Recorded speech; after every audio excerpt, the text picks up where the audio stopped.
বিধায়ক আহিলে কি হ'ব সিদিনা আহিছিলে বিধায়ক কিন্তু বহি বহি বিচনী মাৰি মাৰি গুচি গ'ল একো কথাই নকলে ভুৱন গামে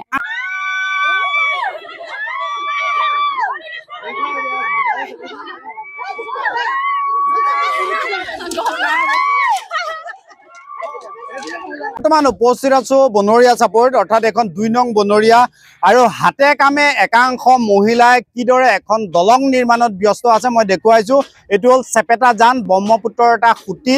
আৰু গাঁওখনত প্ৰায় 3 শতাধিক লোকে বসবাস কৰে আৰু তালৈ অহা যোৱা কৰা যিসকল লোক সেই সকলে নিজে হাতে কামে লাগি এখন দলং নিৰ্মাণ কৰিছে যি সময়ত উন্নয়নৰ স্লোগান দি আছে সেই সময়ত ভিতৰুৱা ৰাইজে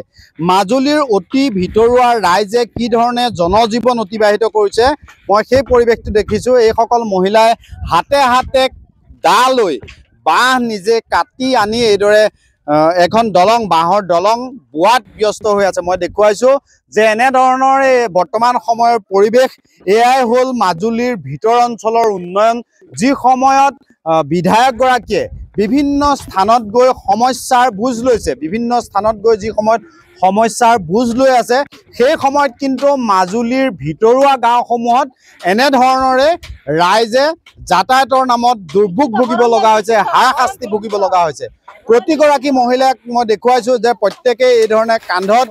বাঁহ লৈ তেওঁলোকে আহিছে আৰু এই দলংখন নিৰ্মাণত ব্যস্ত হৈ পৰিছে যিহেতু ভকতিদুৱাৰ উচ্চতৰ মাধ্যমিক বিদ্যালয় ৰতনপুৰ উচ্চতৰ মাধ্যমিক বিদ্যালয়কে ধৰি বহু বিদ্যালয়লৈ এই বনৰীয়া চাপৰিত ছাত্ৰ ছাত্ৰীসকলে অধ্যয়নৰ বাবে যাব লগা হয় আৰু একমাত্ৰ যাতায়াতৰ এটা উপখুঁটি হল ব্ৰহ্মপুত্ৰৰ এটা খুঁটি হল এই চেপেটা জানত এই ছাত্ৰ ছাত্ৰীসকল যেহেতু এই দলঙেদি যাব লাগে তাৰ বাবে এই মহিলাসকল ব্যস্ত হৈ আছে মই দেখুৱাইছো এগৰাকী মহিলাই কি ধৰণে বাঁহৰ দলংখন বুৱাত ব্যস্ত হৈ আছে সেই পৰিৱেশটো দেখুৱাইছো মই বাৰে বাৰে কৈছো যে ভিতৰুৱা অঞ্চলত যে পানী হৈ যোৱাৰ পাছত বানপানী হৈ যোৱাৰ পাছত এই অঞ্চলসমূহ শুকুৱাৰ পাছত ৰাইজে এই ধৰণে যিসমূহ পানী আছে সেই পানীসমূহত বৰ্তমান সময়ত যাতায়াতৰ বাবে দুৰ্ভোগ ভুগিব লগা হৈছে তেওঁলোকে নিজে হাতে কামে এইদৰে দলং নিৰ্মাণত ব্যস্ত হৈ আছে পঞ্চায়ত আছে জনপ্ৰতিনিধি আছে তেওঁলোকে ইচ্ছা কৰা হলে ইয়াতে দলং এখন যাতায়াতৰ উপযোগী হোৱালৈকে নিৰ্মাণ কৰি দিব পাৰিলে কিন্তু আজি পৰ্যন্ত দিয়া নাই বাইদেউ কি ক'ব এইফালে ক'ত যায় স্কুল যায় পথাৰ যায় আৰু গাঁৱতে কিমান আপোনালোকৰ আছে মানুহ কিমান আছে মানুহ আমাৰ বহুত মানুহ আছে বাৰিষাৰ কাৰণে অসুবিধা বোকা পানী যাব নোৱাৰে এইকাৰণে দলংখন নিৰ্মাণ কৰিছে আমি বাইদেউ কি ক'ব এয়াহে আমাৰ এই ৰাস্তা পদূলিবিলাক দেখিছে ৰাইজে ইমান নানা শাস্তি পাইছো আমি ব্ৰহ্মপুত্ৰ এলেকাত থাকি আমি এই দলংখন ভালকে বনাই দিব নোৱাৰে কোনো ব্যক্তিয়ে বনাবলৈ ওলোৱা নাই সেইটোৰ কাৰণে আমি মহিলা পাৰ্টিয়ে এই দলংখন আমি নিৰ্মাণ কৰিছো ঠিক তেনেকে এতিয়া আমাৰ ল'ৰা ছোৱালী গাঁৱত বহু ল'ৰা ছোৱালী আছে আমাৰ যাতায়াত অসুবিধা হোৱাৰ কাৰণে আমাৰ পঢ়াশালী স্কুল গৰু তেনেকে হাই স্কুল এমই স্কুল তেনেকে নথকাৰ কাৰণে আমি ভকতিদুৱাৰ ৰতনপুৰ তেনেকে পঠিয়াবলগীয়া হৈছে সেইটোৰ কাৰণে সেইটো ৰাস্তাটোত পানী ইমানখিনি হৈ থকাৰ কাৰণে ল'ৰা ছোৱালী স্কুল যাবলৈ অকণমান অসুবিধা হোৱাৰ কাৰণে আমি এই দলংখন নিজে মহিলা পাৰ্টীয়ে নিৰ্মাণ কৰিছোঁ আমাৰ মাজুলীৰ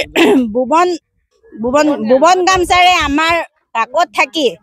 আমাকনো কিয় এইবোৰ শাস্তি দিছে আৰু এইবোৰ অন্তত অকণমান ভুৱন ছাৰে আমাক চকু দি চাব লাগিছিলে এইখিনি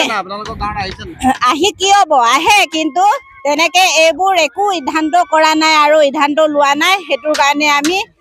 এইবোৰ আৰু ভৱিষ্যতলৈ এইবোৰ সিদ্ধান্ত লৈ ভৱিষ্যত কৰি দিব বুলি আমি আশা ৰাখিছো সেই পৰিৱেশটো দেখুৱাইছো মহিলাসকল দেখুৱাইছো যে দলংখনৰ ওপৰত এই ধৰণে মহিলাসকলে হাতে হাতে কোৰ দা লৈ এই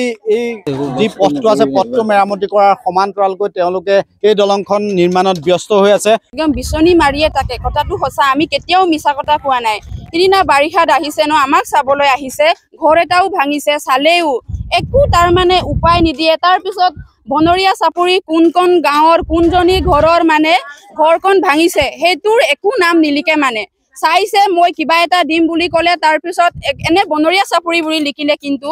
নাম ঠিকনা একো নিলিখাকে গুচি গৈছে আমি ডাইৰেক্ট দেখি পাইছো সেই কথাটো সেইকাৰণে আমি বহুত দুখিত যে আজি আমাক এনেকে কৰিব নালাগে ভোট দিয়াৰ সময়ত আমাক ইমান কৈছিলে ভুৱন গামে তোমালোকক এই গাঁওখন মই উদ্ধাৰ কৰিমেই দলং বনাই দিমেই আৰু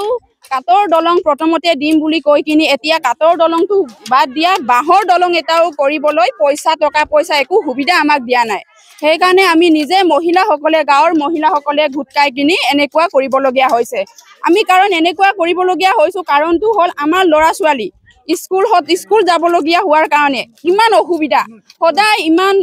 আমিতো লগত লৈ মানে সদায় যাব নোৱাৰে আৰু আমিতো কিবা এটা কাম কৰিব লাগিব ন।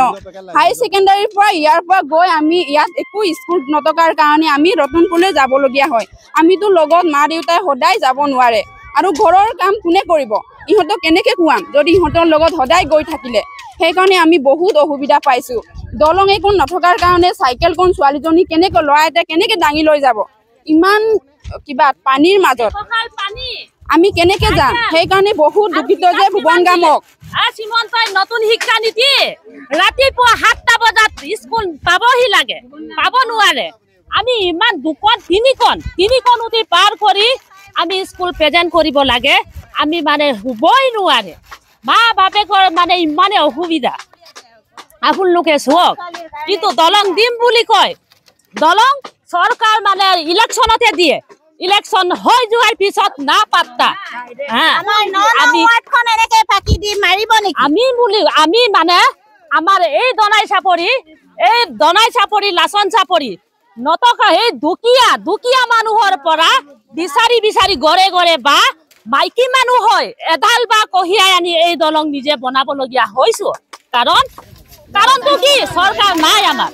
আমি মানুহ নহয়। আমি শিক্ষাগত অধিকাৰ বুলি কয়, শিক্ষাৰ অধিকাৰ আইন ক'ত এতিয়া নাইচোন। এতিয়া আপোনালোকে নিজে ভাবি চাব। বিধায়ক মহোদয়ক আমি আহ্বান জনাইছোঁ যে 2 নং বনৰীয়া চাপৰি যাতায়াতৰ সমস্যাখিনিক চাই অতি শীঘ্ৰে ব্যৱস্থা গ্ৰহণ কৰিবৰ কাৰণে আমি দাবী জনাইছোঁ। অন্যথাই অহা পঞ্চায়ত ইলেকশ্যনত আমি ভোট বৰ্জন কৰাত ব্যস্ততাত আমি কাম কৰিবলগীয়া হ'ব। যিহেতু ভোট বৰ্জনৰ কাৰ্যসূচী আমি গ্ৰহণ কৰিবলগীয়া হ'ব। যিহেতু বাৰিষা কালত মাননীয় বিধায়ক মহোদয় আহি যিখিনি ভুল মিছা ভুৱা প্ৰবঞ্চনা দি গ'ল, এই প্ৰবঞ্চনাৰ আজি চূড়ান্ত বহিঃপ্ৰকাশ ঘটিছে। কাৰণ যিহেতু ইয়াত আহি যি ঘৰ মানুহৰ তেওঁলোকৰ ভাৰতীয় জনতা পাৰ্টীৰ কোনোবা নেতা এজনৰ ঘৰত আহি বিচনী মাৰি গৰমত বিচনী মাৰি মিছামিছি কিছুমান প্ৰতিশ্ৰুতিবোৰ আজি তাৰিখলৈ কাৰ্যকৰী কৰিব পৰা নাই। এইকাৰণে আমি আহ্বান জনাইছোঁ যে যিহেতু মাজুলীৰ বিধায়কগৰাকীয়ে আমাৰ 2 নং বনৰীয়া চাপৰিখন চকু মেলি চাওক,